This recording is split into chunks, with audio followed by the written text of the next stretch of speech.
बिस्मिल्लाहिर्रहमानिर्रहीम अस्सलामुअलैकुम। बेटा, उम्मीद है आप सब लोग बिल्कुल खैर आफियत से नहीं होंगे। और इसकी वजह जो है वो आप सब जानते हैं। उसकी वजह आपके पास नम्स 2024 का पेपर है। जैसे होता है ना, वो आजकल एक मीम चल रही होती है सोशल मीडिया पे, कि कुछ क्लिप होता है या कोई डायलॉग होता है और उसके बाद कहा जाता है या दिखाया जाता है कि उसके बाद चिरागों में रोशनी ना रही।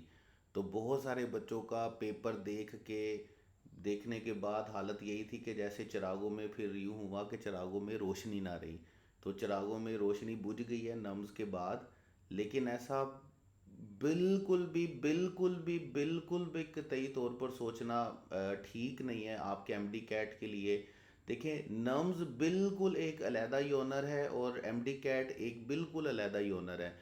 मैं आपको शुरू से एक बात समझाता आ रहा हूँ कि हर यूनिवर्सिटी का, हर एग्ज़ाम का और ख़ास तौर पे हर कंपेटिटिव एग्ज़ाम का एक अपना मिजाज होता है, हर पेपर का अपना मिजाज होता है। और ये जो मिजाज इख्तियार किया गया नम्स 2024 के लिए, आपके पेपर के लिए, मैं कतई तौर पर इसको अच्छा पेपर नहीं समझता। बच्चों के लिए, स्टूडेंट्स के लिए बहुत सारी टेक्निकली, एकेडमिकली जो है इसको फ्लॉज हैं इसमें, आप कहेंगे गलतियां इसमें, कि इसको अच्छे से मैनेज नहीं किया गया, अच्छे से अरेंज नहीं किया गया। सॉरी। जिस स्टैंडर्ड का ये पेपर होना चाहिए था उस स्टैंडर्ड का ये पेपर था नहीं। ठीक है। तो सबसे पहली बात, और डिस्कशन स्टार्ट करने से पहले मैं आपसे ये कहूँगा कि बेटे, एक बात हमेशा याद रखनी है आपने। आने वाले जो कुछ दिन है आपके पास, 20, 21, 22 दिन है, 19, 20 दिन है, ये आपके लिए बड़े ही इंपॉर्टेंट दिन है। इनको आपने नम्स का पेपर जहन में रख के कभी भी इनका ज़ाया नहीं करना है। आप एक मिनट भी ज़ाया नहीं करेंगे ये सोच के कि नम्स का पेपर ऐसा था वैसा था, एमडी कैट में पता नहीं क्या होगा। एमडी कैट में आपको पता है क्या होगा। एमडी कैट में हमें भी पता है क्या होगा कि एमडी कैट का पेपर इंशाल्लाह ताला बड़ा अच्छा होगा। एमडी कैट के पेपर का मिजाज बिल्कुल डिफरेंट है। नम्स के पेपर का मिजाज बिल्कुल ऐसा नहीं था जैसा कि एमडी कैट के पेपर का होता है। तो नम्स के पेपर को एक दफ़ा डिस्कस करने के बाद अपने जहन से निकाल दें। अगर आप जहन से नहीं निकालेंगे तो आपके सर पे सवार रहेगा, सर पे सवार रहेगा तो ये आपको क्या करेगा, एमडी कैट तक डिस्टर्ब करेगा और एमडी कैट के पेपर में भी आपको इवन क्या करेगा, डिस्टर्ब करेगा। तो एमडी कैट जो नम्स का पेपर था ना, इसको समझने के लिए देखें। इसको समझने के लिए अगर मैं आपसे कहूँ कि नम्स का पेपर कैसा था, अगर मैं इसको समझने के लिए अपनी बात कुछ यहाँ से स्टार्ट करूँगा। देखें, बात को पहले ज़रा अच्छे तरीके से समझ लीजिएगा, हम उसके बाद फिर आगे डिस्कशन पे चलेंगे और आगे आपको रोड मैप भी क्लियर हो जाएगा कि हम डिस्कशन किस तरह करेंगे, किस तरह हमारी डिस्कशन कंप्लीट होगी या कैसे करके हमारी डिस्कशन आगे चलेगी। देखिए, नम्स 2014 का पेपर, हम शुरू से पढ़ते आ रहे हैं, कि हमारे पास नाउन्स के 3 केसेस होते हैं। आप बच्चों को शुरू से पढ़ाया जाता आता जा रहा है, हम टीचर्स पढ़ाते आ रहे हैं कि सबसे पहला केस आपके पास क्या होता है, किसी भी नाउन का। आपके पास किसी भी नाउन का कौन सा केस होता है, सब्जेक्टिव केस होता है। उसके बाद किसी भी नाउन का आपके पास कौन सा केस होता है, पोजेसिव केस होता है। मैं प्रोनाउन के केस की बात नहीं कर रहा, मैं नाउन के केस की बात कर रहा हूँ। ठीक है। उसके बाद आपके पास जो केस होता है वो कौन सा केस होता है, ऑब्जेक्टिव केस होता है। देखें, हम किसी भी नाउन को सेंटेंस में या तो एज अ सब्जेक्ट ट्रीट करते हैं। ठीक है। जैसे अगर हम असलम को एज अ सब्जेक्ट ट्रीट करेंगे तो हम उसके लिए क्या वर्ड यूज़ करेंगे, असलम। हम उसकी पोजेशन बतानी होगी तो हम उसके ऊपर एपोस्ट्रोफी एस लिखेंगे, जैसे हम लिखेंगे असलम। और अगर हमने ऑब्जेक्ट के तौर पर ट्रीट करना होगा तो हम अगेन असलम ही लिखेंगे। नाउन की सूरत में सब्जेक्ट और ऑब्जेक्ट की सूरत में चेंज नहीं होता है। लेकिन अगर हमने प्रोनाउन की सूरत में लिखना होगा तो सब्जेक्टिव केस हमारे पास क्या होता है, ही। हमारे पास पोजेसिव केस क्या होता है, हिज। और हमारे पास ऑब्जेक्टिव केस क्या होता है, हिम। प्रोनाउन की सूरत में वर्ड चेंज होता है, नाउन की सूरत में वर्ड चेंज नहीं होता है। देखिए, ये वो बात है जो आज तक आप पढ़ते आ रहे हैं, जो 6th क्लास से, गालबन अभी तो मेरा ख्याल है 3rd 4th क्लास से बच्चों को पढ़ाना शुरू कर देते हैं। और अभी तक आप पढ़ते रहते हैं कि सब्जेक्टिव केस है, पोजेसिव केस है या ऑब्जेक्टिव केस है। किसी भी नाउन या प्रोनाउन को हम या तो एज अ सब्जेक्ट ट्रीट करते हैं या एज एन ऑब्जेक्ट ट्रीट करते हैं या पोजेशन के तौर पे ट्रीट करते हैं। अब ये बात तो आप समझ गए हैं, ये बात आपने पढ़ी हुई है। लेकिन देखें अभी जो बात मैं आपको बताने जा रहा हूँ, अभी मैं ना कुछ टर्म्स लिखूंगा यहाँ पे, और इन टर्म्स को ज़रा अच्छे तरीके से देखिएगा। देखें फर्स्ट टर्म है, जो पहला टर्म मैं लिख रहा हूँ वो मेरे पास है जी नोमिनेटिव। पहला वर्ड हमारे पास क्या है, नोमिनेटिव। अभी आपने सिर्फ और सिर्फ इन टर्म्स को जहन में रखना है, अभी आपने कुछ और जहन में नहीं लाना है, ठीक है। पहला टर्म है नोमिनेटिव, दूसरा टर्म है एक्यूजेटिव, ठीक है। दूसरा टर्म आपके पास कौन सा है, एक्यूजेटिव। तीसरा टर्म है आपके पास डेटिव, DATIVE। उसके बाद आपके पास केस है जेनिटिव, GENITIVE।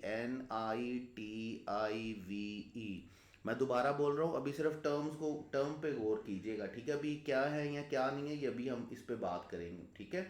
उसके बाद आपके पास वर्ड है, उसके बाद आपके पास वर्ड है, टर्म है वोकेटिव, ठीक है।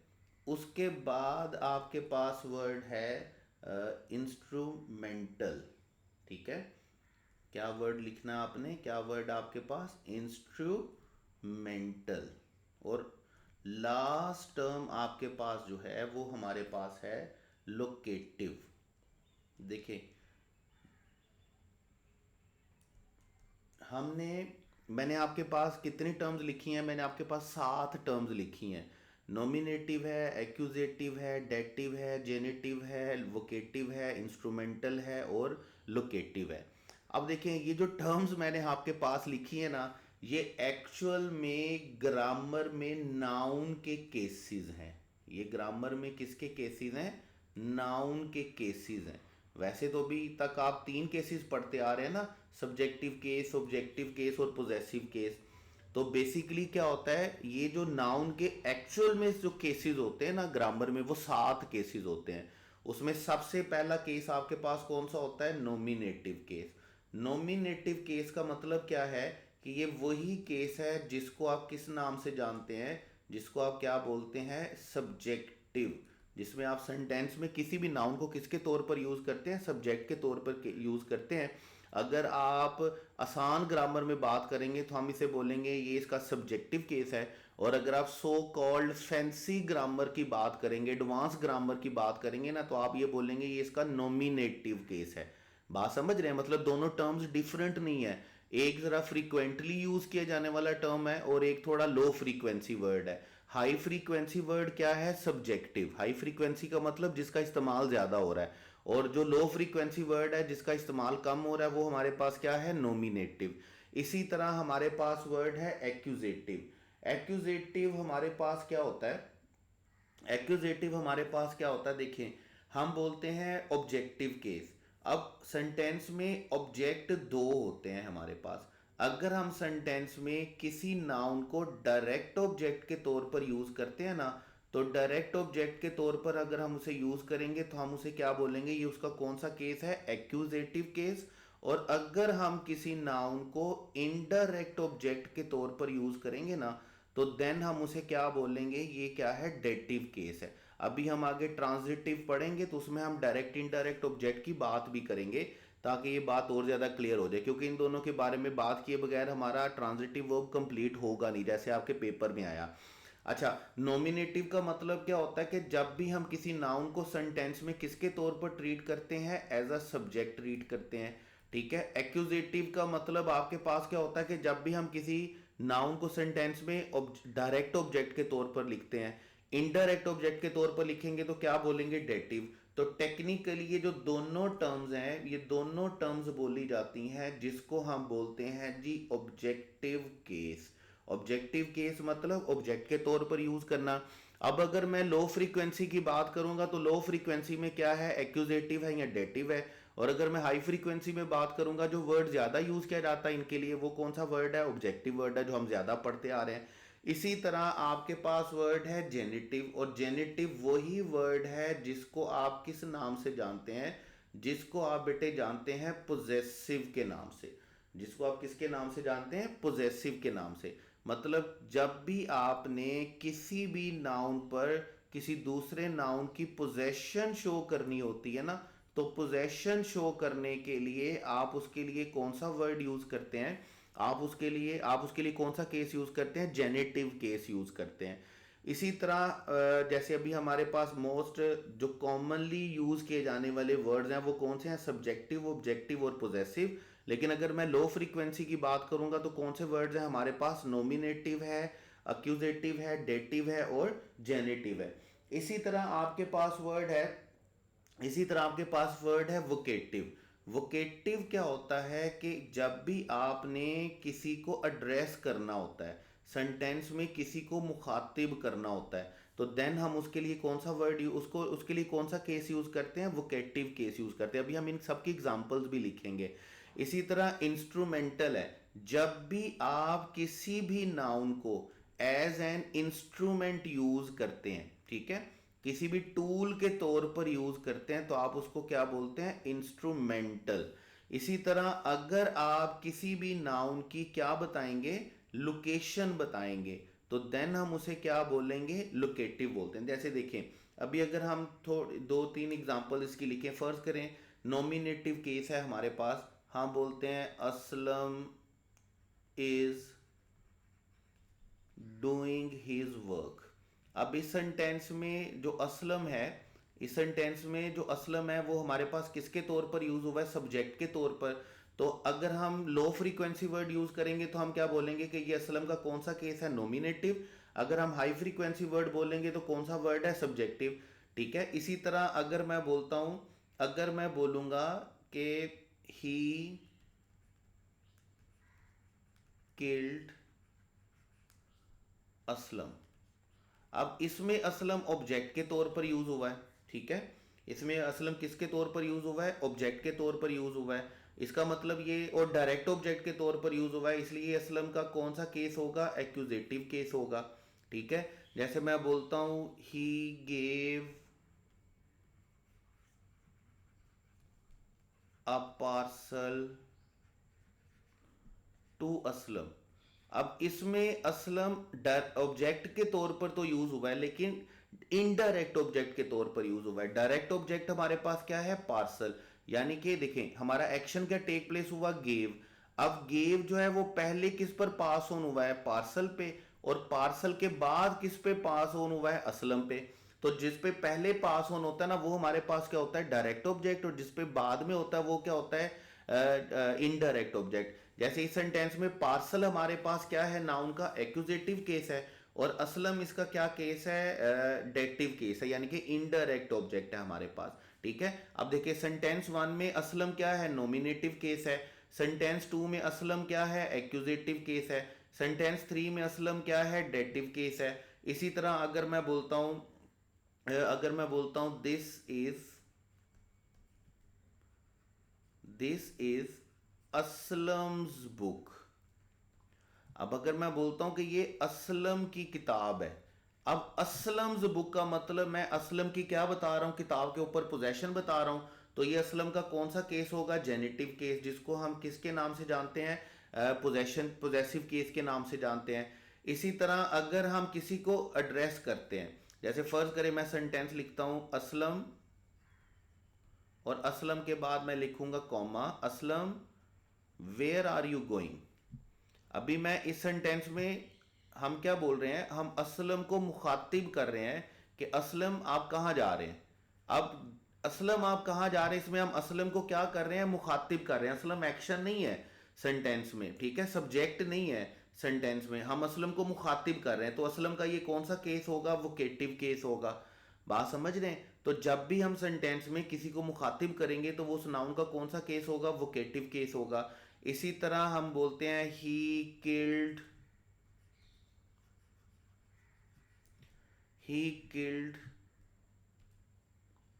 द स्नेक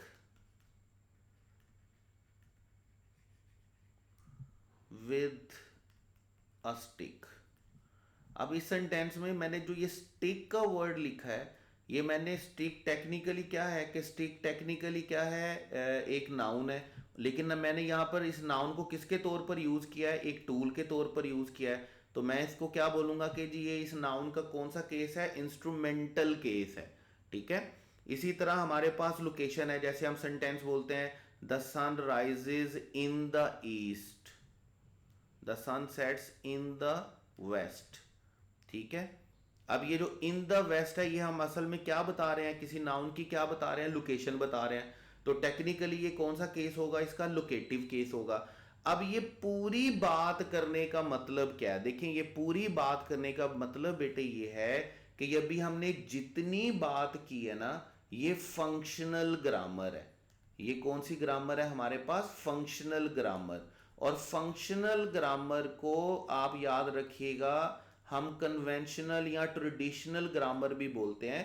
तो फंक्शनल ग्रामर में हमारे पास क्या होता है कि हमें चीज़ों की क्लास का पता करना होता है, चीज़ों की टाइप्स का पढ़ना होता है, काइंड्स का पढ़ना होता है। अब हमारे एजुकेशन सिस्टम का प्रॉब्लम यह है कि हमने इन चीज़ों को पढ़ाया ज़रूर होता है बच्चों को, लेकिन एक बड़ी लिमिट तक बच्चों को इन बातों का पता होता है, बच्चों को इन बातों का डिटेल में पता नहीं होता। जैसे अभी अगर आप ये सारे स्टूडेंट आप ले रहे हैं, ये डिस्कशन ले रहे हैं, तो मुझे कमेंट्स में ज़रूर बताना आपने बड़ी ईमानदारी के साथ कि आप में से कितने स्टूडेंट्स को ये 7 के 7 केसेस का पहले से पता था, या कितने स्टूडेंट्स हैं जिनको ये 7 केसेस समझ में आते थे कि जी कि nominative, accusative, dative, generative, vocative, instrumental या लोकेटिव केसेस नाउन के होते हैं। मतलब ये वो ग्रामर है जो हम बड़ी प्रिसाइजली किसी खास मकसद के लिए इस्तेमाल करते हैं, हमारे एकेडमिक का पार्ट रहती नहीं है। अब नर्म्स में क्या किया गया है कि नर्म्स में जो आपकी फंक्शनल ग्रामर है, जो फंक्शनल ग्रामर का पार्ट है, आपके ज्यादा क्वेश्चन उसमें से बनाकर दिए गए हैं। जबकि आज से पहले तक कभी ऐसा नहीं हुआ कि फंक्शनल ग्रामर को किसी टेस्ट का हिस्सा बनाया गया हो। यही वजह है कि किसी भी मेडिकल के कंपेटिटिव एग्जाम में चूंकि फंक्शनल ग्रामर को हिस्सा नहीं बनाया जाता, तो बेटे ये याद रखिएगा, ये आपका कसूर नहीं है, या किसी दूसरे टीचर का, तीसरे टीचर का, या जहां से जिस इदारे से आप पढ़ रहे हैं या जिस बुक से आपने तैयारी की है, ये किसी बुक का, किसी इदारे का, किसी टीचर का कसूर नहीं है, ये किसी की भी गलती नहीं है, ये पेपर बनाने वाले की गलती है, याद रखिएगा।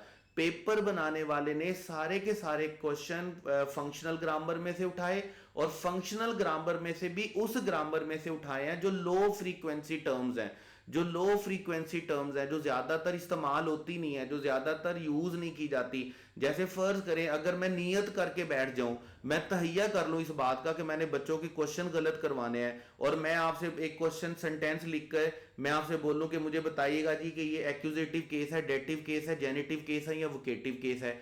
ये बच्चों को इंप्रेस करने के लिए तो बड़ा अच्छा है क्लास में, या आप सबको इंप्रेस करने के लिए तो बड़ा अच्छा है कि मैं सारी बात बताऊं और आप बड़े इंप्रेस हो कि वाह जी सर को तो बड़ी ग्रामर आती है, सर को तो बड़ी एडवांस ग्रामर आती है। लेकिन बेटे ये आपके लेवल तक की नहीं है, ये आपके स्टैंडर्ड की नहीं है, आपको इसकी बिल्कुल भी कतई जरूरत नहीं है। जो क्वेश्चन आपके पेपर में है वो क्वेश्चन आपके लेवल के, यू कैन से कि जस्टिफाई नहीं है। ये क्वेश्चन आपके पेपर में होने नहीं चाहिए थे, अगर होने भी चाहिए थे तो हाई फ्रीक्वेंसी वर्ड्स के साथ होने चाहिए थे, लो फ्रीक्वेंसी वर्ड्स के साथ नहीं होने चाहिए थे। लेकिन कुछ क्वेश्चन बड़े आसान भी हैं, जैसे अभी हम जैसे आगे जाके टेस्ट की डिस्कशन करेंगे तो कुछ क्वेश्चन इंतहाई आसान भी हैं। ऐसा नहीं है कि सारे क्वेश्चन ही आपके पास मुश्किल है, कुछ क्वेश्चन इंतहाई आसान है, वो शायद 5th 6th क्लास के क्वेश्चन भी नहीं है जो आपके टेस्ट में शामिल है, वो भी हम आगे जाके डिस्कस करेंगे। लेकिन इस पूरी बात को समझें, सब्जेक्टिव पॉजेसिव और ऑब्जेक्टिव जो है ये आपके पास हाई फ्रीक्वेंसी टर्म्स है ग्रामर की, nominative, accusative, dative, generative, vocative, instrumental और लोकेटिव, ये कौन सी टर्म्स है आपके पास, ये आपके पास लो फ्रीक्वेंसी टर्म्स है। और इस पूरी बात को आप क्या बोलेंगे कि we were talking about functional grammar, हम बात कर रहे थे फंक्शनल ग्रामर की। और ये फंक्शनल ग्रामर में आप हर चीज के टाइप के बारे में, काइंड के बारे में, सब कैटेगरी, सब काइंड्स के बारे में भी पढ़ते हैं। तो आपका जो क्वेश्चन दिया गया नम्स में वो आपके पास फंक्शनल ग्रामर का था। साथ आपने ये भी बात याद रखनी है कि एमडी कैट का मिजाज ऐसा नहीं होता है, एमडी कैट में इस तरह का क्वेश्चन आज तक नहीं आया और इंशाल्लाह ताला आएगा भी नहीं। नर्म्स का एक अपना मिजाज होता है एंड एमडी कैट का एक अपना मिजाज होता है। आप नर्म्स के पेपर को बिल्कुल जहन से निकाल दें, ये नर्म्स का जो पेपर आया ये बिल्कुल अनएक्सपेक्टेड था। इस तरह का पेपर किसी भी टीचर ने, किसी भी बंदे ने, किसी भी इदारे ने एक्सपेक्ट नहीं किया था। अगर किसी टीचर ने एक्सपेक्ट किया होता तो लाजमी तौर पर बच्चों को ये सारी टर्म्स क्या की गई होती, तैयार करवाई गई होती और हमारे एंट्री टेस्ट की बुक्स में शामिल होती। ठीक है। अच्छा, अब हम चलते हैं आगे। देखें आगे हम कैसे चलते हैं कि अब ये सारी बात को ध्यान में रखिएगा। और अभी हम क्या करेंगे कि हम शायद हमारे गालबन कोई 4-5 लेक्चर जो है हमारे साथ चलेंगे और इन लेक्चर्स को हम नाम दे रहे हैं नम्स 2024 का पोस्टमार्टम। मतलब मैं इसी सीरीज के नाम से नम्स 2024 का पोस्टमार्टम के नाम से कोई हमारे 4 से 5 लेक्चर रिकॉर्ड होंगे। ये 4 से 5 लेक्चर आपने लाजमी तौर पर अटेंड करने हैं, लाजमी तौर पर सुनने हैं, देखने हैं, अच्छे तरीके से नोट करने हैं। लेकिन ज़्यादा इनमें डूबने की ज़रूरत नहीं है क्योंकि ये एमडी कैट का पार्ट नहीं है। ये सिर्फ आपके दिल की तसल्ली के लिए मैं आपको पढ़ाऊंगा कि कुछ फैंसी टर्म्स हैं, कुछ फंक्शनल ग्रामर की टर्म्स हैं जो कि आपको पता होनी चाहिए। जैसे कि आज आपने लाजमी तौर पर ये नाउन की 60 टर्म्स के बारे में पढ़ा होगा और ये 60 नई टर्म्स आपके बारे में आपने इनके बारे में पढ़ा होगा, लेकिन एमडी कैट में बिल्कुल भी कतई तौर पर इनकी ज़रूरत नहीं है। ठीक है। फिर भी हम इनको पढ़ेंगे कि खुदा ना ख्वास्ता ऐसा ना हो कि गलती से भी अगर कोई एक क्वेश्चन आ गया ना एमडी कैट में, तो सारे स्टूडेंट्स ने, सब बेटियों और बेटों ने कहना कि सर ने तो कहा था कि इस तरह का पेपर होता नहीं है, लेकिन सर देखें पेपर में आ गया क्वेश्चन। तो अभी ऐसी सिचुएशन एक क्रिएट हो जाती है इस तरह कि जब भी इस तरह की सिचुएशन बनती तो इस तरह की सिचुएशन क्रिएट हो जाती है, इस तरह का सिनेरियो बन जाता है कि टीचर्स की तरफ से ना तो हाँ हो सकती है ना हो सकती है। मतलब ना तो हम कह सकते हैं कि जी बिल्कुल नहीं आएगा, जी 100% है ये नहीं आएगा, और ना ही हम कह सकते हैं कि नहीं जी नहीं ज़रूर आएगा। हम अगर कहेंगे कि नहीं आएगा और आ गया फिर भी प्रॉब्लम है, हम कहेंगे आएगा और ना आया तो फिर भी प्रॉब्लम है। तो हम ऐसा करेंगे कि हम जल्दी जल्दी जितनी भी हमारी ग्रामर है ना, फंक्शनल ग्रामर, हम उसको एक गो थ्रू करेंगे। हम जितनी टर्म्स हैं उन सब टर्म्स के बारे में बात करेंगे ताकि हमारी फंक्शनल ग्रामर जो है, फंक्शनल पार्ट है जो हम हमारी ग्रामर का, वो एक दफ़ा गो थ्रू हो जाए। और हम इसको नाम दे रहे हैं, मैंने इसको नाम दिया है नम्स 2024 का पोस्टमार्टम।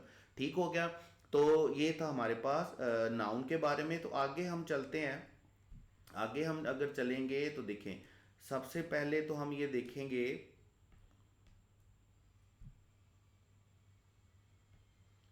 अब सबसे पहले हमने ये देखना है कि हमारे पास क्वेश्चन किस तरह के हैं। ठीक है। अब हमारे पास क्वेश्चन जो है बेटे, हमारे पास जो क्वेश्चन जो है वो है क्वेश्चन नंबर 136। अब क्वेश्चन नंबर 136 में हमारे पास है the plane ought to be taking off in a minute, the underlined is. और अंडरलाइन जो वर्ड किया हुआ था वो आपके पास कौन सा किया हुआ था, ऑट टू। अंडरलाइन वर्ड आपके पास कौन सा था, ऑट टू। अब ऑट टू में आपके पास ऑप्शन है linking verbs, model axillary, helping verb, finite verb. अब मैं इसका आंसर तो 1 मिनट में बता सकता हूं, लेकिन आंसर बताने से, सिर्फ आंसर बताने से क्या होगा कि बाकी 3 टर्म्स हमारे पास रह जाएंगी। तो आज का जो हमारा पहला लेक्चर है नम्स 2024 का पोस्टमार्टम का जो पहला लेक्चर है, वो सारे का सारा लेक्चर हमारे पास रहेगा किसके ऊपर, वर्ब्स के ऊपर। यानी कि वर्ब्स के का जो फंक्शनल पार्ट है, हम जो वर्ब का जो फंक्शनल पार्ट है हम उसके बारे में बात करेंगे। उसके बाद हम लास्ट में अपने जो वर्ब्स के क्वेश्चन आए हुए हैं हम उनको डिस्कस करेंगे। Is that clear? तो आज का जो हमारा लेक्चर है नम्स 2024 का पोस्टमार्टम का जो लेक्चर 1 है वो वर्ब्स का फंक्शनल पार्ट हम पढ़ रहे हैं, याद रखिएगा। आप देखें, हम जिंदगी में जब भी हमने वर्ब को पढ़ना शुरू किया तो हमने वर्ब को डिफाइन कुछ यूं किया, हमने कहा जी कि वर्ब्स क्या होते हैं। वर्ब्स या तो हमारे पास एक्शंस होते हैं या वर्ब हमारे पास क्या होती है, स्टेट होती है। ठीक है। किसी भी स्टेट को, किसी भी एक्शन को हम क्या बोलते हैं, वर्ब बोलते हैं। कोई भी ऐसा वर्ड जो किसी एक्शन या स्टेट को नॉमिनेट कर रहा होता है, डिस्क्राइब कर रहा होता है, तो ऐसे वर्ड को हम क्या बोलेंगे, एक्शन को या स्टेट को हम क्या बोलेंगे, ऐसे वर्ड को हम क्या बोलेंगे, वर्ब्स बोलेंगे। अब वर्ब की जब हम काइंड्स की बात करते हैं ना, फंक्शनल ग्रामर के हिस्से की बात करते हैं, तो आपको कुछ चीज़ों को समझना होता है। जैसे देखें, वर्ब की लिहाज से जो पहली 2 काइंड्स हैं, जो सबसे आसान वाली काइंड्स हैं, देखें सबसे आसान वाली काइंड से स्टार्ट करते हैं।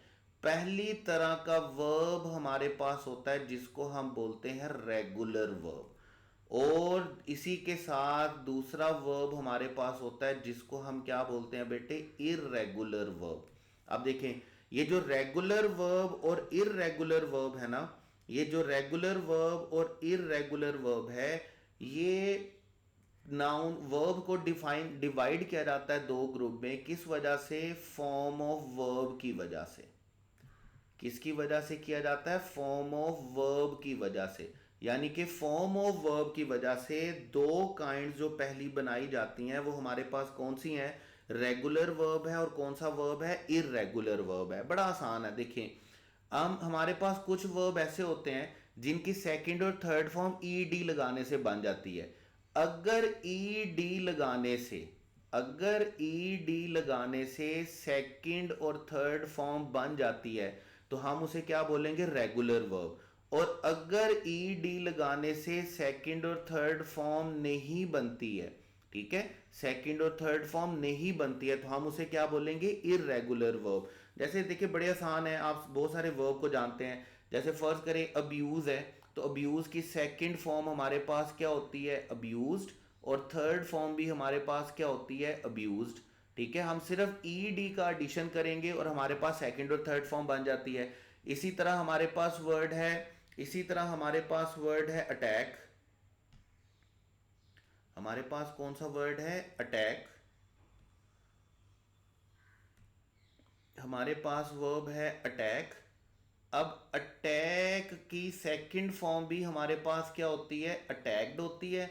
और थर्ड फॉर्म भी हमारे पास बेटे क्या होती है? अटैक्ड होती है। अब ई डी लगाने से थर्ड और सेकंड फॉर्म बन रही है। जब ई डी लगाने से थर्ड और सेकंड फॉर्म बनती है ना जिस भी वर्ब की, हम उसे क्या बोलते हैं? Regular verb. और अगर ई डी लगाने से सेकंड और थर्ड फॉर्म नहीं बनती है, अगर ई डी लगाने से सेकंड और थर्ड फॉर्म नहीं बनती है, तो देन हम उसे क्या बोलते हैं? Irregular verb. जैसे देखिए हमारे पास क्या होता है कि हम ब्रेक की सेकंड फॉर्म बनाते हैं ब्रोक और थर्ड फॉर्म हम बनाते हैं ब्रोकन। तो यहाँ पर ई डी नहीं लग रहा हमारे पास। हम हिट की सेकंड फॉर्म क्या बनाते हैं? हिट। और थर्ड फॉर्म भी हम क्या बनाते हैं? हिट। हम राइट की सेकंड फॉर्म क्या बनाते हैं? रोट। और थर्ड फॉर्म हम क्या बनाते हैं? रिटन। अब हम इसी तरह ड्रैंक की सेकंड फॉर्म क्या बनाते हैं? ड्रिंक की सेकंड फॉर्म क्या बनाते हैं? ड्रैंक। और थर्ड फॉर्म हम क्या बनाते हैं? ड्रंक। अब यहाँ पर सेकंड और थर्ड फॉर्म बनाने के लिए ई डी नहीं लग रहा। यहाँ पर सेकंड और थर्ड फॉर्म या तो डिफरेंट बन रही है या सेम बनती है या एक जैसी होती है एक जैसी नहीं होती है। डिफरेंट तरह के सिनेरियो होते हैं। लेकिन सेकंड और थर्ड फॉर्म बनाने के लिए ई डी नहीं इस्तेमाल होता। जब सेकंड और थर्ड फॉर्म बनाने के लिए ई डी इस्तेमाल नहीं होता है तो देन हम उसे क्या बोलते हैं? Irregular verb. याद रखिएगा, अगर हम सेकंड और थर्ड फॉर्म ई डी से बना सकते हैं तो हम उसे क्या बोलते हैं? Regular verb. और अगर नहीं बना सकते तो हम उसे क्या बोलते हैं? Irregular verb. अच्छा, इसी तरह ये जो हमारे पास फर्स्ट टू काइंड्स हैं, ये जो नाउन जो वर्ब की आपके पास फर्स्ट टू काइंड्स हैं, ये आपके पास किस बेस के ऊपर आती हैं? ये आपके पास आती हैं फॉर्म ऑफ वर्ब की बेस पे। कि अगर ईडी लगाने से सेकंड और थर्ड फॉर्म बनती है तो देन हम उसे क्या बोलेंगे? Regular verb. और अगर ईडी लगाने से सेकंड और थर्ड फॉर्म नहीं बनती बल्कि डिफरेंटली बनती है तो देन हम उसे क्या बोलेंगे? Irregular verb. इसी तरह हमारे पास नेक्स्ट टू काइंड्स होती हैं। और नेक्स्ट टू काइंड्स हमारे पास बेटे कौन सी होती हैं? एक को हम बोलते हैं इंट्रांजिटिव वर्ब। एक को हम क्या बोलते हैं? Intransitive verb. और एक को हम क्या बोलते हैं? Transitive verb. यही जो आपके सारे पेपर में ट्रांजिटिव ट्रांजिटिव इंट्रांजिटिव हुआ होगा, तो आपको बड़ा समझना जरूरी है। अब देखें ट्रांजिटिव वर्ब और इंट्रांजिटिव वर्ब का क्या सीन है कि यहां पर हमने ये नहीं देखना कि ईडी लगती है या नहीं लगती। यहां पर हमने जो चीज देखनी है, यहां पर जो चीज हमने देखनी है वो देखना है ऑब्जेक्ट। ये जो दो काइंड्स बनती है ना वर्ब की, ये किसी और चीज के ऊपर नहीं बनती। ये किस चीज के ऊपर बनती है? ऑब्जेक्ट के ऊपर बनती है। लाइक ऐसा वर्ब जिसके लिए सेंटेंस में कोई ऑब्जेक्ट नहीं है। जब सेंटेंस में हमें कोई ऑब्जेक्ट रिक्वायर नहीं होता वर्ब के लिए, सब वर्ब किसी भी ऑब्जेक्ट पर पास ऑन नहीं हो रहा होता, तो ऐसे वर्ब को हम क्या बोलते हैं? Intransitive verb. और ऐसा वर्ब जिसके लिए हमें ऑब्जेक्ट रिक्वायर होता है, जिसके लिए हमें ऑब्जेक्ट चाहिए होता है, ऐसे वर्ब को हम क्या बोलते हैं बेटे? Transitive verb.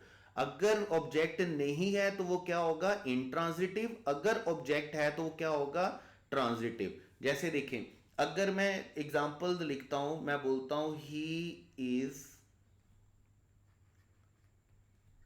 स्लीपिंग। अब इसमें जो स्लीपिंग है वो वर्ब है और उसमें हमारे पास कोई भी ऑब्जेक्ट मौजूद नहीं है। सिर्फ सेंटेंस में हमारे पास क्या मौजूद है, वर्ब मौजूद है, लेकिन हमारे पास ऑब्जेक्ट मौजूद नहीं है। और जब ऑब्जेक्ट मौजूद ना हो तो देन हमारे पास ऐसे वर्ब को हम क्या बोलते हैं, इनट्रांजिटिव वर्ब। जैसे लाइक अगर मैं बोलता हूं शी इज वॉकिंग, ठीक है। अब अगर मैं जैसे ही बोलूंगा शी इज वॉकिंग, तो वॉकिंग वर्ब है लेकिन सेंटेंस में कोई ऑब्जेक्ट नहीं है। और जब कोई ऑब्जेक्ट ना हो तो ऐसे एक्शन को, ऐसे वर्ब को हम क्या बोलते हैं, इनट्रांजिटिव बोलते हैं। जैसे अगर इन सेंटेंसेस में मैं आपसे पूछूं कि बेटे स्लीपिंग कौन सा वर्ब है या वॉकिंग कौन सा वर्ब है, तो ऑब्जेक्ट के लिहाज से स्लीपिंग कौन सा वर्ब है, इनट्रांजिटिव है, क्योंकि इसके लिए हमारे पास सेंटेंस में कोई ऑब्जेक्ट नहीं है। और चूंकि वॉकिंग के लिए भी सेंटेंस में कोई ऑब्जेक्ट नहीं है, इसलिए ये भी हमारे पास कौन सा वर्ब रहेगा, इनट्रांजिटिव वर्ब रहेगा। ठीक है, तो अगर सेंटेंस में, अगर एक्शन के लिए कोई ऑब्जेक्ट नहीं होगा सेंटेंस में, तो ऐसे एक्शन को बेटे हम क्या बोलते हैं, ऐसे एक्शन को हम क्या बोलते हैं। आज इस राइटिंग पैड को पता नहीं क्या हो गया है कि राइटिंग पैड भी आज हमारा थोड़ी शरारतें कर रहा है हमारे साथ, तो इसको थोड़ा इग्नोर कीजिएगा। जब मैं बैग जाके दोबारा आता हूँ ना, तो असल में मेरी सारी ऑप्शन गायब हो जाती हैं जब मैंने इंक चेंज करनी होती है। बहरहाल, अगर हमारा ऑब्जेक्ट नहीं है सेंटेंस में तो हम क्या बोलेंगे, इंट्रांजिटिव। अगर ऑब्जेक्ट है तो हम उसे क्या बोलेंगे, ट्रांजिटिव। अब यहां तक तो आप लोगों ने पढ़ा हुआ होता है, यहां तक तो हमें कोई मसला नहीं होता। अब पेपर में मसला क्या हुआ है कि हमें ट्रांजिटिव की जो है वो सब काइंड्स, सब टाइप्स में लेकर जाया गया है। देखें, ट्रांजिटिव जो है उसकी अगर हम सब कैटेगरी की बात करेंगे, सब काइंड्स की बात करेंगे, तो ये तीन तरह का ट्रांजिटिव होता है। पहला ट्रांजिटिव हमारे पास होता है मोनो ट्रांजिटिव। ठीक है, अब जैसे नाम से ही है हमारे पास, मोनो का मतलब डेफिनेटली हमारे पास क्या होगा, एक। और हमारे पास सेकंड ट्रांजिटिव क्या है, जिसको हम क्या बोलेंगे बेटे, डाई ट्रांजिटिव। डाई ट्रांजिटिव का मतलब क्या है कि जिसमें डाई के मतलब से क्या है कि दो। तो ट्रांजिटिव का मतलब क्या है कि कोई भी ऐसा एक्शन जिसके लिए हमारे पास क्या होना जरूरी है, ऑब्जेक्ट होना जरूरी है। अगर उसके लिए हमारे पास एक ऑब्जेक्ट होगा, डायरेक्ट ऑब्जेक्ट होगा, तो ऐसे ट्रांजिटिव को हम क्या बोलेंगे, मोनो ट्रांजिटिव। और अगर हमारे पास दो ऑब्जेक्ट होंगे, ऐसे ऑब्जेक्ट को हम क्या बोलेंगे, डाई ट्रांजिटिव। एक के लिए मोनो ट्रांजिटिव, दो के लिए डाई ट्रांजिटिव। और तीसरा बेटे हमारे पास होता है कंप्लेक्स ट्रांजिटिव। अब कंप्लेक्स ट्रांजिटिव का सीन कुछ यूं होता है कि यहां पर एक ऑब्जेक्ट होता है और एक एडजेक्टिव होता है हमारे पास। ठीक है, अभी हम एग्जांपल देखेंगे तो आपको बात भी समझ में आ जाएगी। और यही तीन काइंड है जिसका पूरे आपके नम्स के टेस्ट में चार के चार क्वेश्चन इसी के इर्द गिर्द घूमते हैं। देखें, अगर सेंटेंस में ऑब्जेक्ट है तो इसका मतलब है सेंटेंस में कौन सा वर्ब है, ट्रांजिटिव वर्ब है। अब ट्रांजिटिव में अगर सिर्फ एक ऑब्जेक्ट है जिसको हम क्या बोल रहे हैं, डायरेक्ट ऑब्जेक्ट है, तो फिर हम उसे क्या बोलेंगे, मोनो ट्रांजिटिव। और अगर सेंटेंस में एक डायरेक्ट ऑब्जेक्ट है और एक इनडायरेक्ट ऑब्जेक्ट है, सेंटेंस में दो ऑब्जेक्ट्स हैं, तो देन हम उन्हें क्या बोलेंगे, देन हम उन्हें क्या बोलेंगे, डाई ट्रांजिटिव। और अगर सेंटेंस में एक डायरेक्ट ऑब्जेक्ट है और एक डायरेक्ट ऑब्जेक्ट होने के साथ साथ एक एडजेक्टिव है हमारे पास, तो ऐसे ट्रांजिटिव को हम बेटे क्या बोलेंगे, कंप्लेक्स ट्रांजिटिव। देखें, तीन काइंड हमारे पास हैं और आपका पूरे का पूरा जो पेपर है, आपका जो पूरे का पूरा जो पेपर है वो इन्हीं तीन काइंड्स के गिर्द घूमता है। ठीक है, मोनो ट्रांजिटिव के गिर्द, डाई ट्रांजिटिव के गिर्द और कंप्लेक्स ट्रांजिटिव के गिर्द। जैसे देखें, अगर हम एक एक एग्जांपल लिखते हैं, अगर हम एग्जांपल लिखें तो बात हमें जल्दी से मुकम्मल हमारी हो जाएगी, जल्दी से समझ में भी आ जाएगी। देखिए, पहला हमारे पास क्या है, मोनो ट्रांजिटिव। और मोनो ट्रांजिटिव के लिए हमने क्या कहा कि हमारे पास एक ऑब्जेक्ट का होना चाहिए, और वो एक ऑब्जेक्ट डेफिनेटली हमारे पास क्या होगा, डायरेक्ट ऑब्जेक्ट होगा। तो जैसे मैं सेंटेंस बनाता हूँ, कोई भी सेंटेंस लिखते हैं, हम लिखते हैं ही बॉट अ बुक। अब इसमें एक्शन हमारे पास क्या है, बॉट, और बॉट एक्शन सिर्फ एक ऑब्जेक्ट के ऊपर पास ऑन हुआ है, और वो क्या है, बुक। तो बुक हमारे पास यहां पर सेंटेंस में एक ऑब्जेक्ट है, और ये ऑब्जेक्ट भी कौन सा है, डायरेक्ट ऑब्जेक्ट है। जब डायरेक्ट ऑब्जेक्ट है तो हम बॉट को क्या बोलेंगे कि बॉट हमारे पास ट्रांजिटिव है, और ट्रांजिटिव की जब हम सब कैटेगरी में जाएंगे तो ये कौन सा ट्रांजिटिव होगा, मोनो ट्रांजिटिव, क्योंकि इसके लिए हमारे पास सेंटेंस में सिर्फ एक ऑब्जेक्ट मौजूद है। अब जैसे देखिए, मैं एक सेकंड सेंटेंस लिख रहा हूं, ऊपर चूंकि जगह कम है तो मैं थोड़ा सा नीचे लिख रहा हूं। सेंटेंस है ही गेव हर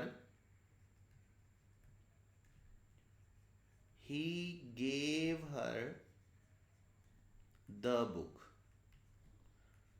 अब इसमें देखें, इसमें हमारे पास है दो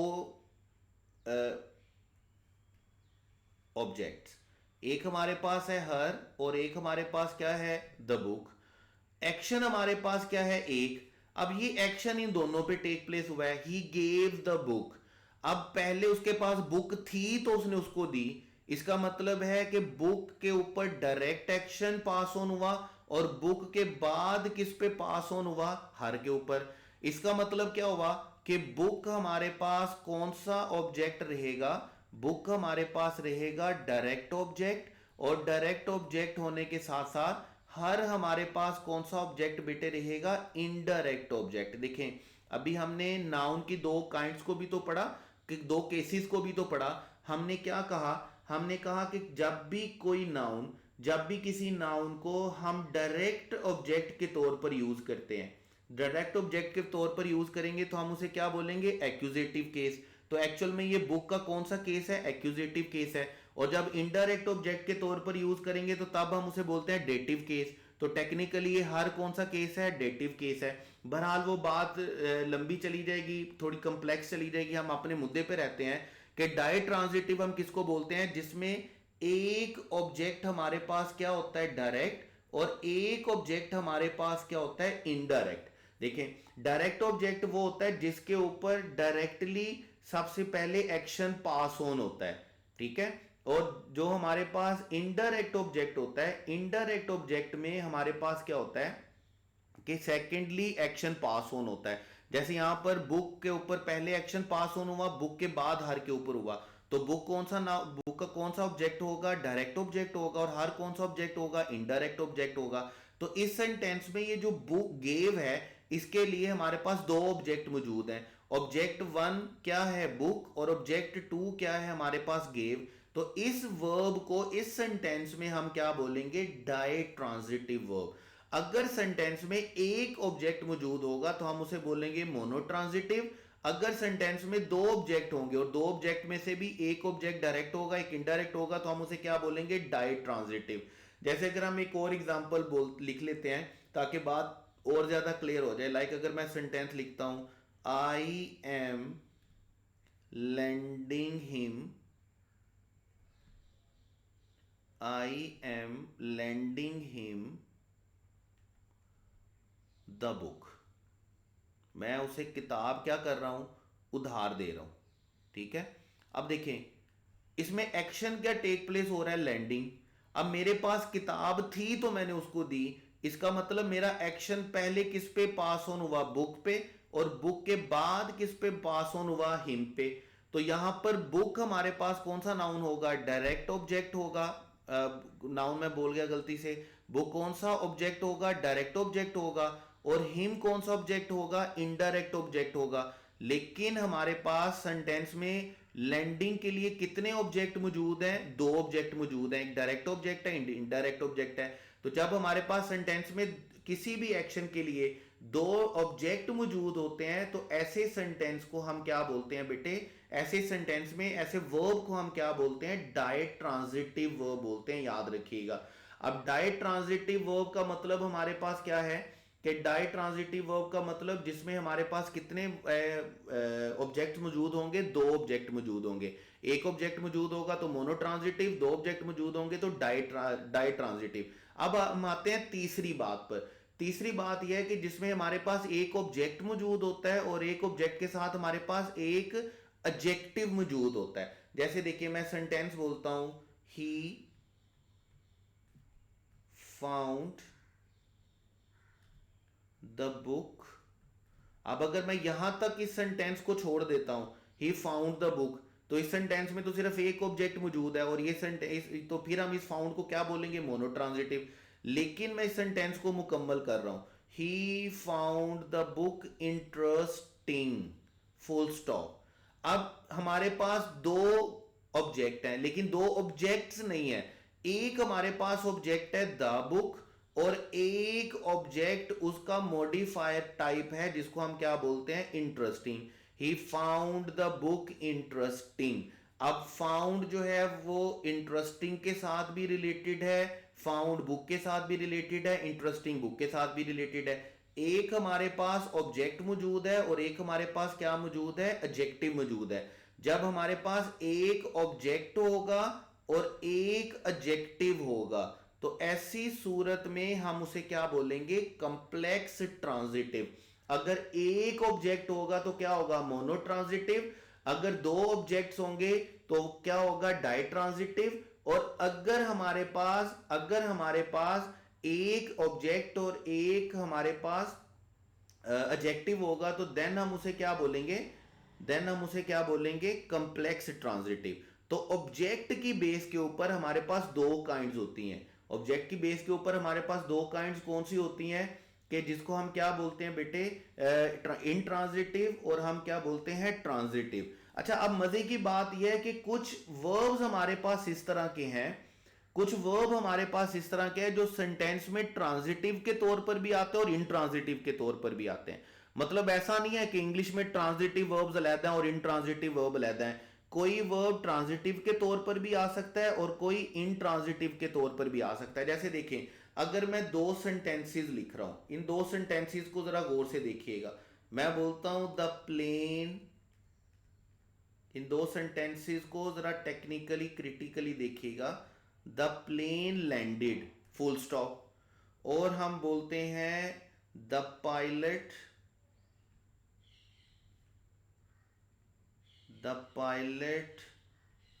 लैंडेड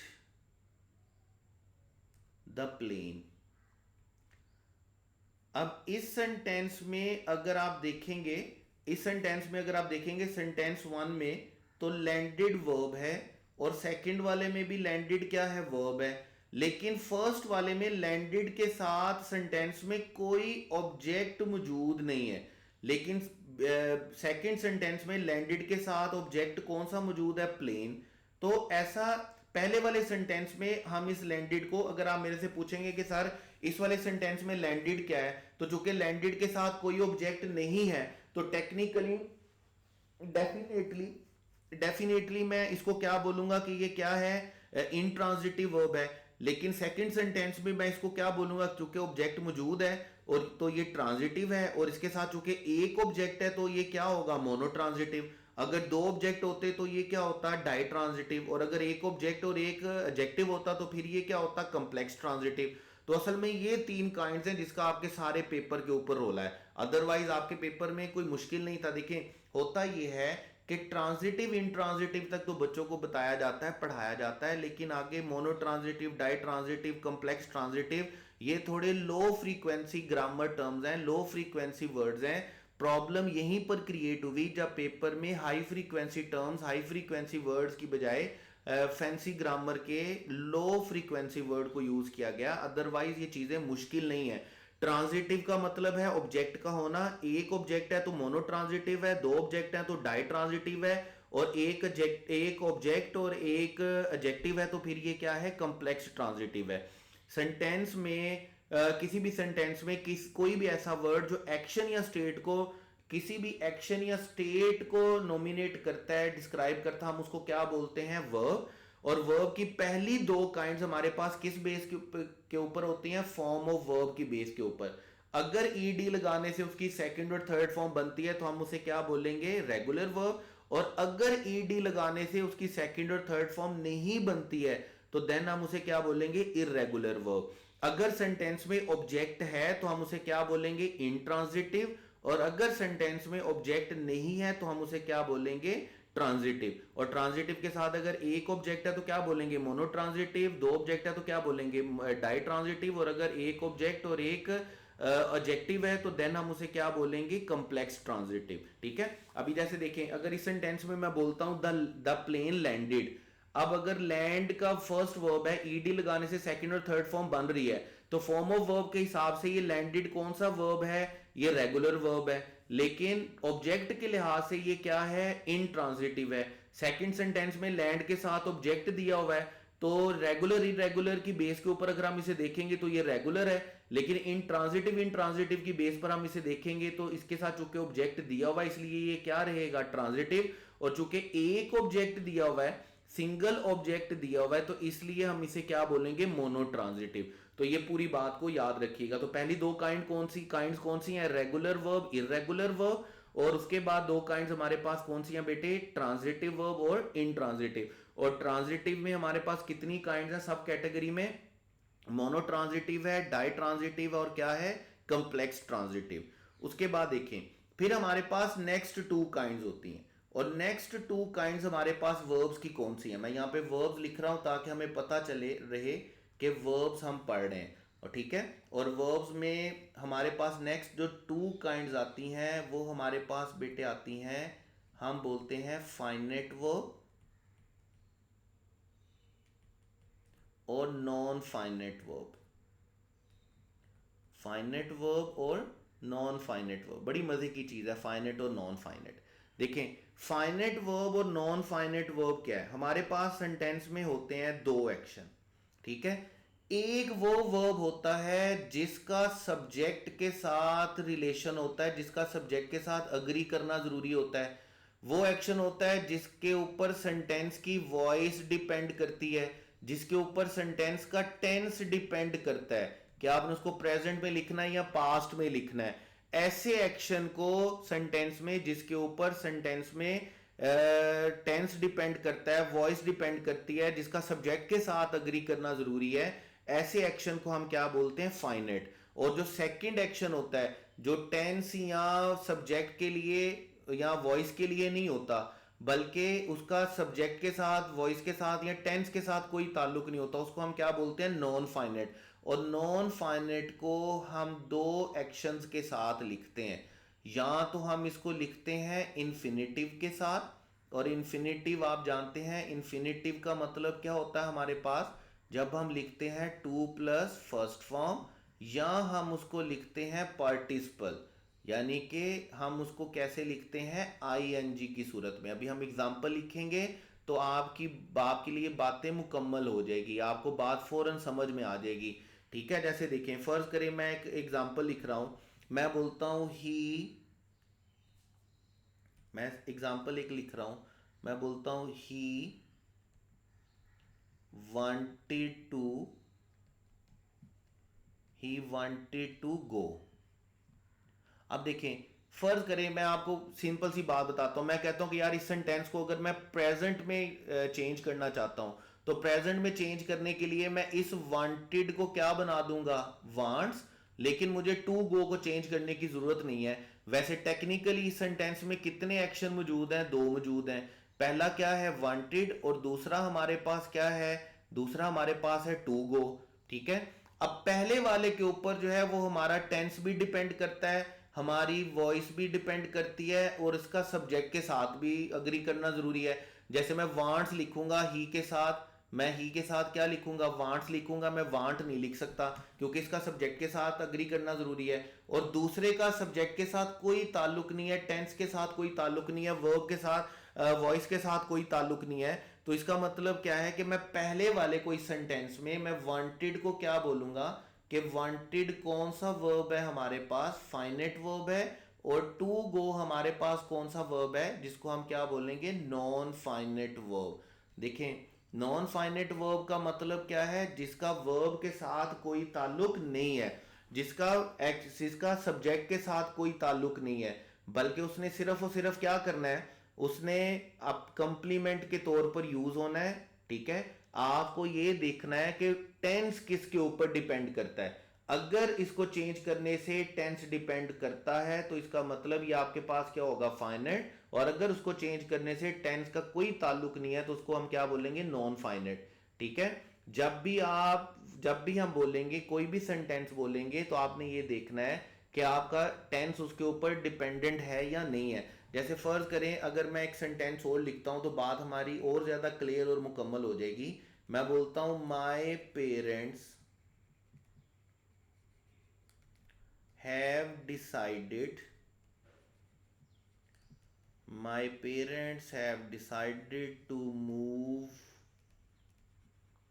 लेकिन जब भी हमने सेंटेंस पढ़ना है ना, तो जब भी हम सेंटेंस पढ़ेंगे तो हमें ये देखना है कि हमारे पास सेंटेंस में एक्शन कितने हैं। ठीक है। तो मैं बोलता हूँ my parents have decided to Lahore, वैसे तो लाहौर ही रहते हैं तो चलिए, अब अपने शहर से अच्छा कोई और शहर कैसे लग सकता है। ठीक है। बहरहाल my parents have decided to move to Lahore. अब इसमें एक्शन वन क्या है, इसमें एक्शन वन है डिसाइडेड और एक्शन टू क्या है, टू मूव। लेकिन हमारा टेंस किसके ऊपर डिपेंडेंट है। अगर मैंने इसको पास्ट, अगर इसको मैंने हैव डिसाइडेड से इसका टेंस चेंज करना है, मैंने इसको पास्ट में लेकर के जाना है, तो पास्ट में लेकर के जाने के लिए मैं हैव डिसाइडेड को किसके साथ रिप्लेस करूंगा, हैड डिसाइडेड के साथ। मैंने वॉइस चेंज करनी है तो मैं डिसाइडेड को चेंज करूंगा। टू मूव का सब्जेक्ट के साथ कोई ताल्लुक नहीं, टेंस के साथ कोई ताल्लुक नहीं, इसलिए हम इसे बेटे क्या बोलेंगे, फाइनेट वर्ब। और इसको हम क्या बोलेंगे, नॉन फाइनेट वर्ब। देखें आपने अभी तक तीन काइंड्स पढ़ ली हैं, तीन तरह की। आपने कहा पहली काइंड हमारे पास होती है रेगुलर इरेगुलर, दूसरी हमारे पास होती है ट्रांजिटिव इंट्रांजिटिव, और ट्रांजिटिव की सब कैटेगरी में कितनी होती हैं, मोनो ट्रांजिटिव, डाई ट्रांजिटिव और कम्प्लेक्स ट्रांजिटिव। उसके बाद है फाइनेट और नॉन फाइनेट। और फाइनेट और नॉन फाइनेट का ताल्लुक किसके साथ होता है, कि आपने ये देखना है कि आपके पास जो एक्शन लिखा हुआ है, जो वर्ब लिखा हुआ है, उसका ताल्लुक टेंस के साथ है या नहीं है। अगर उसका ताल्लुक टेंस के साथ है तो फिर वो कौन सा वर्ब होगा, फाइनेट वर्ब। और अगर उसका ताल्लुक टेंस के साथ नहीं है तो फिर उसका क्या होगा, फिर वो क्या होगा, नॉन फाइनेट वर्ब होगा। अब नॉन फाइनेट वर्ब मैंने आपको अभी क्या बताया कि नॉन फाइनेट वर्ब या तो इन्फिनेटिव की सूरत में लिखा जाता है या किसकी सूरत में लिखा जाता है, पार्टिसिपल की सूरत में। जैसे देखें, अगर हम एक पार्टिसिपल के लिए भी एग्जांपल लिख लें, हम बोलते हैं, सेंटेंस लिखते हैं, द वेव्स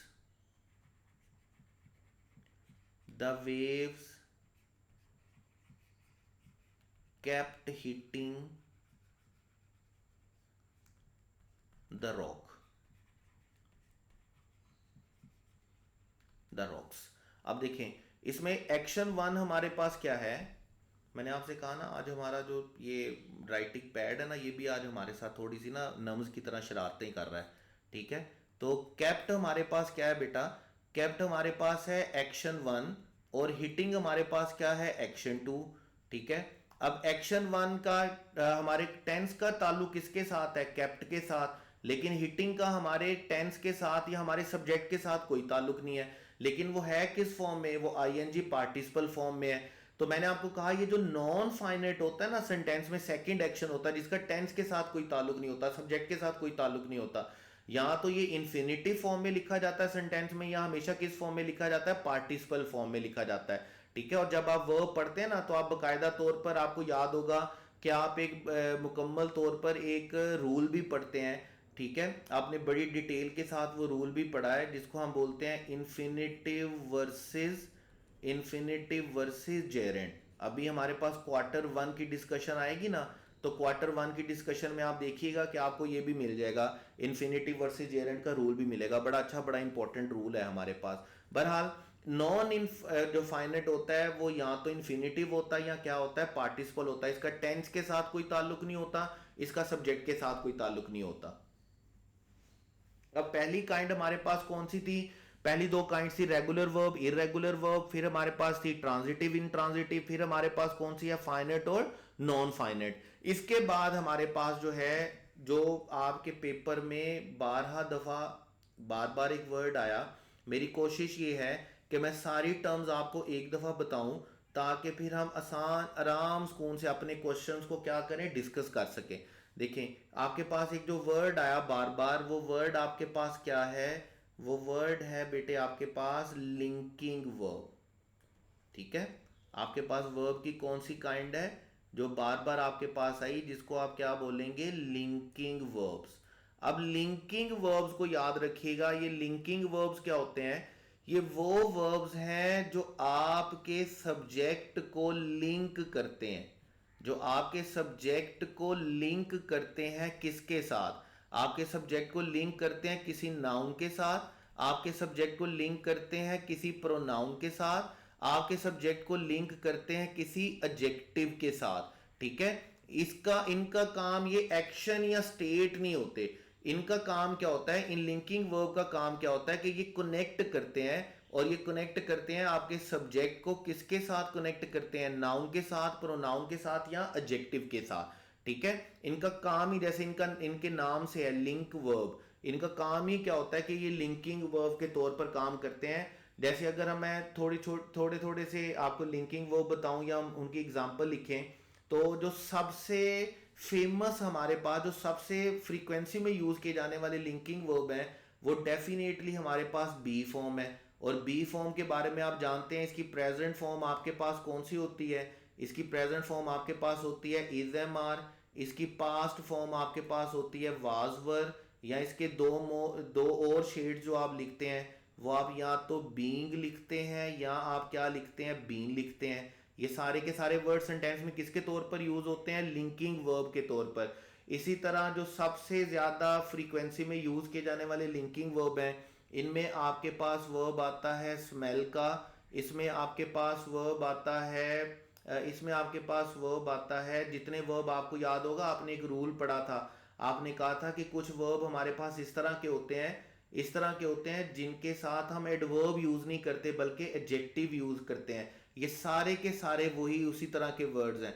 जिस तरह आपके पास सीम का वर्ड है, जैसे आपके पास अपीयर का वर्ड है, जैसे आपके पास लुक का वर्ड है। ठीक है, जैसे आपके पेपर में यूज हुआ है ग्रू का वर्ड है, इसकी सेकंड फॉर्म आपके पेपर में यूज की गई है।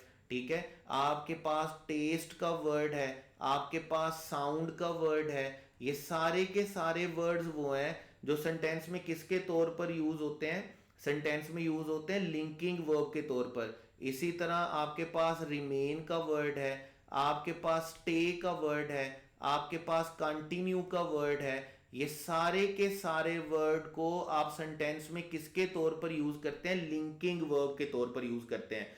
अच्छा, मैं आपको ना एक बड़ा मजे का ट्रिक बताता हूँ, पहले इसकी थोड़ी सी दो चार एग्जांपल्स लिख लें ताकि बात और ज्यादा क्लियर हो जाए। फिर आपको एक ऐसा ट्रिक बताऊंगा कि आपको जिंदगी भर के लिए लिंकिंग वर्ब का प्रॉब्लम ही नहीं रहेगा। आपका लिंकिंग वर्ब का प्रॉब्लम जो है ना, ये सारी जिंदगी के लिए खत्म करने वाला हूं मैं आज। ठीक है, आपको कभी कोई प्रॉब्लम नहीं रहेगा ये देखने में कि ये लिंकिंग वर्ब है या नहीं है, और कौन सा लिंकिंग वर्ब है। आपको बिल्कुल भी इस लिस्ट को याद करने की जरूरत नहीं पड़ेगी, आपको बिल्कुल भी इस लिस्ट को रट्टा मारने की जरूरत नहीं पड़ेगी, बल्कि आपने क्या करना है, जो मैं आपको फार्मूला बताऊंगा, आपने सिर्फ वो फार्मूला क्या करना है? अप्लाई करना है। जैसे देखिए, हम कुछ एग्जांपल लिखते हैं, जैसे हम बी फॉर्म से स्टार्ट करते हैं। अगर हम बी फॉर्म से कुछ एग्जांपल स्टार्ट करें ना, तो बी फॉर्म से हमारे पास, जैसे मैं बोलता हूँ शी इज हैप्पी। अब ये इज जो है ना, ये लिंक कर रहा है किसको? शी को लिंक कर रहा है किसके साथ? हैप्पी के साथ। ठीक है, ये सब्जेक्ट को लिंक कर रहा है किसके साथ? एडजेक्टिव के साथ। इसी तरह फर्ज करें हमारे पास बिकम का वर्ड है, तो हम बोलते हैं ही बिकेम अ डॉक्टर। सारे बेटियां बेटे बनेंगे इंशाल्लाह ताला, तो हम बोलते हैं ही बिकेम अ डॉक्टर। अब ये जो बिकेम है, ये लिंक कर रहा है किसको? सब्जेक्ट को लिंक कर रहा है किसके साथ? नाउन के साथ। इसी तरह आप वर्ड पढ़ते हैं, जैसे अभी हम बात कर रहे थे अपीयर के वर्ड की, लाइक अगर हम बात करते हैं तो हम बोलते हैं द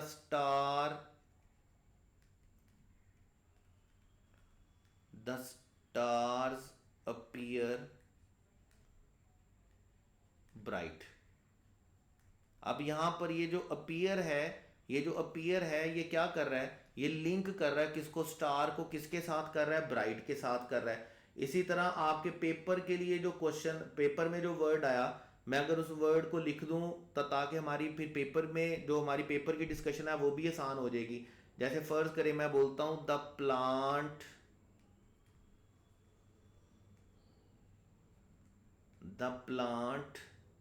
ग्रोज टॉल। अब यहाँ पे सब्जेक्ट क्या है, प्लांट, और एडजेक्टिव क्या है, ग्रोज, और सब्जेक्ट को एडजेक्टिव के साथ कनेक्ट कौन कर रहा है, ग्रोज। अच्छा अब देखें, अभी यहाँ तो ये है कि आप सारे के सारे पूरी इंग्लिश में आने वाले ये लिंकिंग वर्ब को याद करेंगे, जितने लिंकिंग वर्ब यूज होते हैं यहाँ पे, ठीक है। यहाँ दूसरा तरीकाकार क्या है कि मैं आपको एक देसी टोटका बता देता हूँ, इंतहाई अच्छा, इंतहाई आसान, इंतहाई आजमूदा, आपके लिए बड़ा आसानी रहेगी।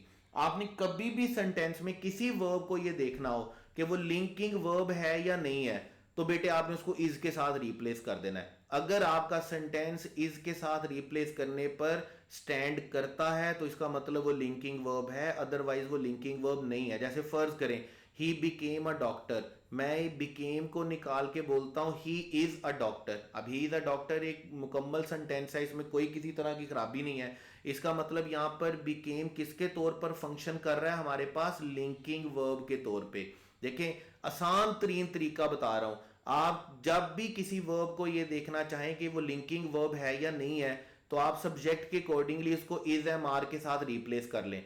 अगर इज एम आर के साथ रिप्लेस करने पर वो स्टैंड करता है, करेक्ट लगता है, करेक्ट होता है, तो उसका मतलब वो लिंकिंग वर्ब है। जैसे देखें हम बोलते हैं द स्टार्स अपीयर ब्राइट। अब अगर मैं अपीयर के वर्ड को आर के साथ रिप्लेस कर देता हूं, क्योंकि स्टार्स हमारा प्लूरल है, तो द स्टार्स आर ब्राइट, बिल्कुल सही सेंटेंस है। इसका मतलब यहाँ पे अपीयर किसके तौर पर ट्रीट हो रहा है, किसके तौर पर यूज किया जा रहा है, लिंकिंग वर्ब के तौर पर। जैसे मैं बोलता हूं द प्लांट ग्रोज टाल, मैं ग्रोज के वर्ड की जगह पे इज लिख देता हूं, द प्लांट इज टाल। अब इसके साथ सेंटेंस अग्री करता है तो इसका मतलब क्या है कि ये लिंकिंग वर्ब के तौर पर यूज हुआ है।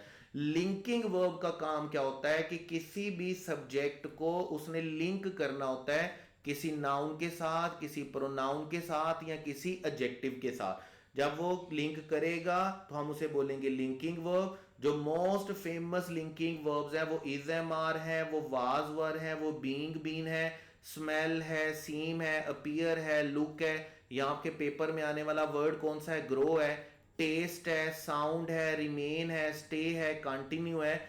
लेकिन साथ ये भी याद रखना है, ऐसा जरूरी नहीं कि ये जहां कहीं पर भी आएंगे ये लिंकिंग वर्ब्स ही होंगे, लेकिन ये वो वर्ब्स हैं जो लिंकिंग वर्ब के तौर पर सेंटेंस में यूज होते हैं। और मैंने आपको देसी टोटका क्या बताया कि लिंकिंग वर्ब देखने के लिए आपको चाहिए कि आप अपने वर्ब को रिप्लेस कर देंगे किसके साथ, इज के साथ, एम के साथ, या आर के साथ, अपने सब्जेक्ट के अकॉर्डिंगली। अगर वो उनके साथ अग्री करता है, आपका सेंटेंस स्टैंड करता है, तो देन आप उसे क्या बोलेंगे, लिंकिंग वर्ब। और अगर वो नहीं करता तो फिर आपके पास लिंकिंग वर्ब नहीं है। तो अभी हमारे पास कितनी काइंड्स हुई, हमारे पास पहली काइंड कौन सी थी, रेगुलर इरेगुलर, फिर हमारे पास क्या थी, इंट्रांजिटिव ट्रांजिटिव, फिर हमारे पास थी फाइनेट नॉन फाइनेट, और फिर हमारे पास थी लिंकिंग वर्ब। और अब हम चलते हैं अपनी आखिरी वाली पे।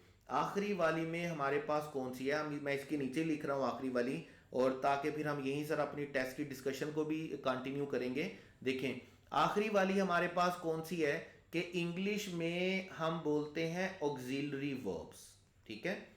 इंग्लिश में हम क्या बोलते हैं, ऑक्सिलरी वर्ब्स। हम इनको ऑक्सिलरी वर्ब्स भी बोलते हैं और हम इनको बेटे हेल्पिंग वर्ब्स भी बोलते हैं।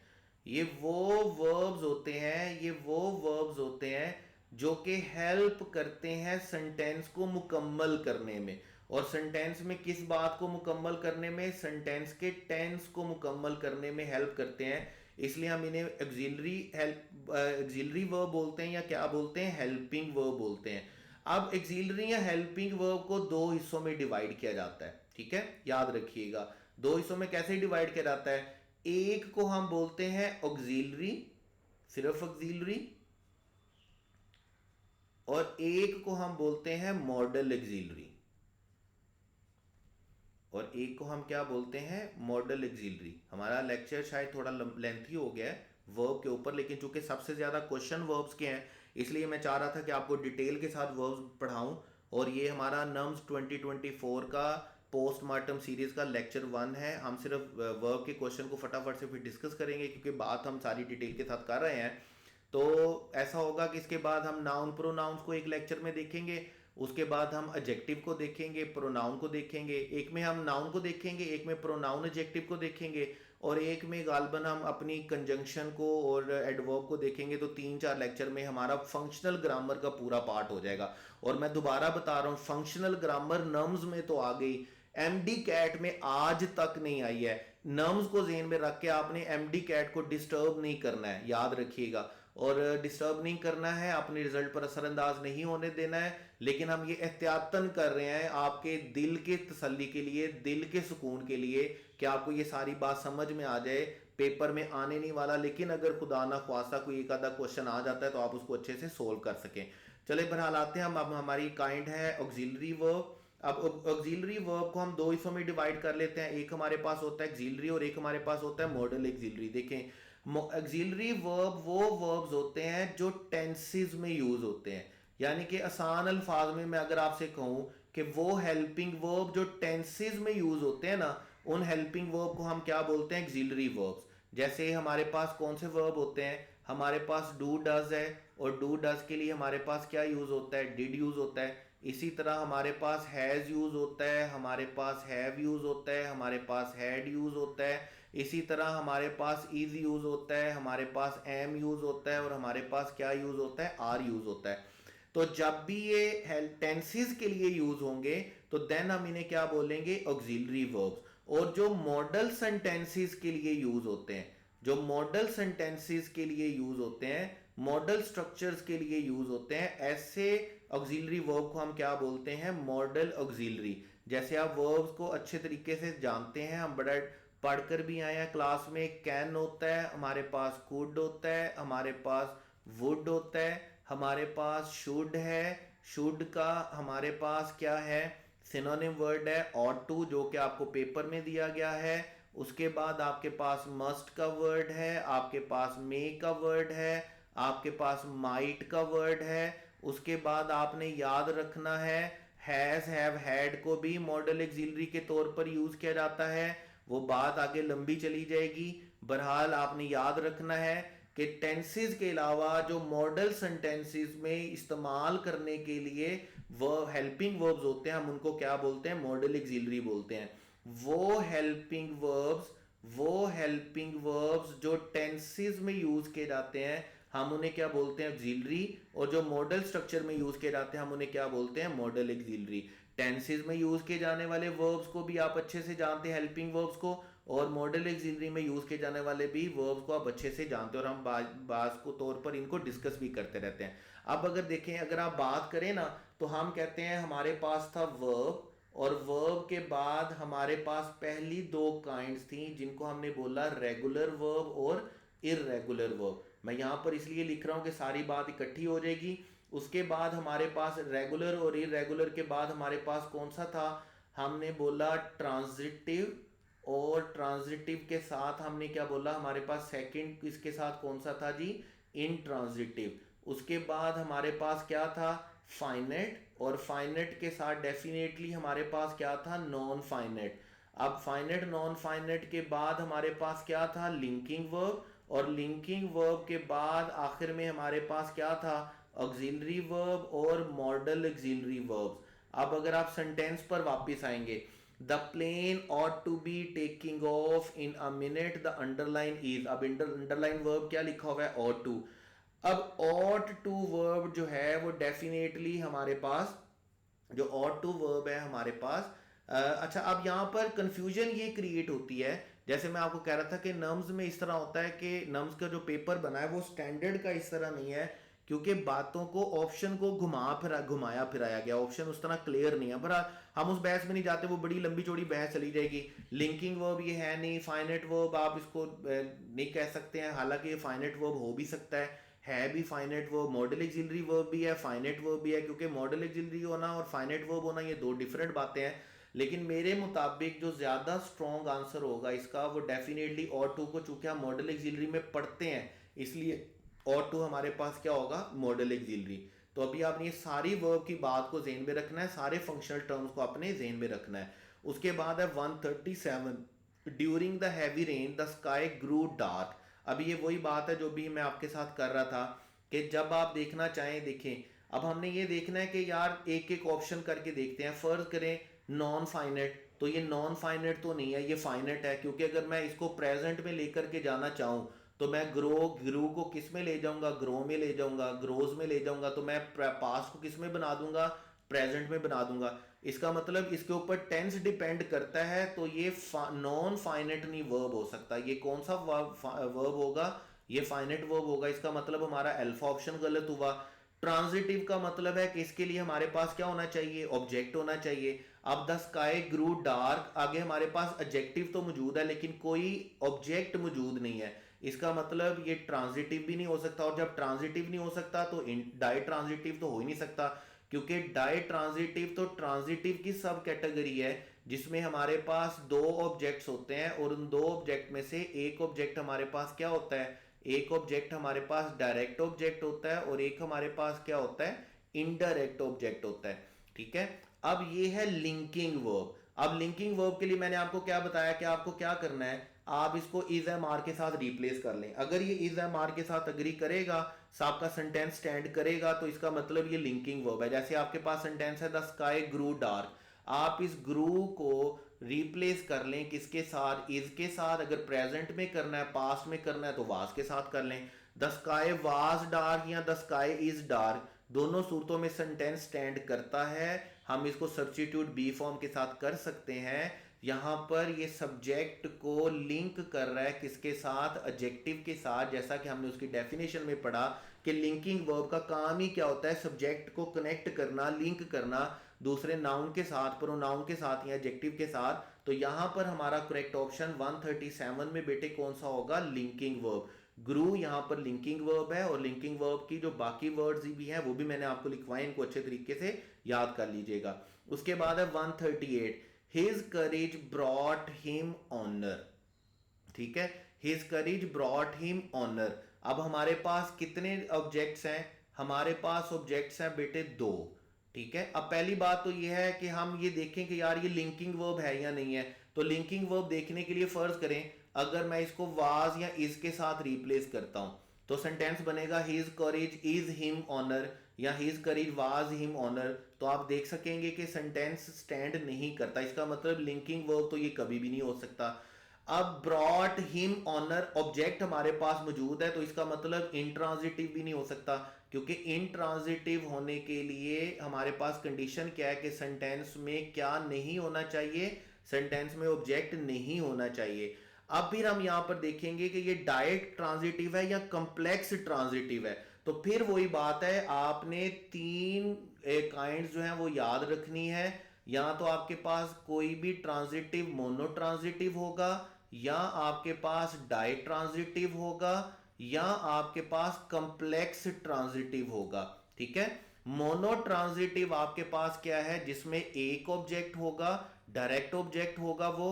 डाई ट्रांजिटिव जिसमें दो ऑब्जेक्ट होंगे, और वो दो ऑब्जेक्ट में से एक आपके पास डायरेक्ट ऑब्जेक्ट होगा और एक क्या होगा, इनडायरेक्ट ऑब्जेक्ट होगा। इसी तरह कॉम्प्लेक्स ट्रांजिटिव में आपके पास एक डायरेक्ट ऑब्जेक्ट होगा और एक आपके पास क्या होगा बेटे, एक आपके पास एडजेक्टिव होगा, जैसे हमने एग्जांपल में देखा।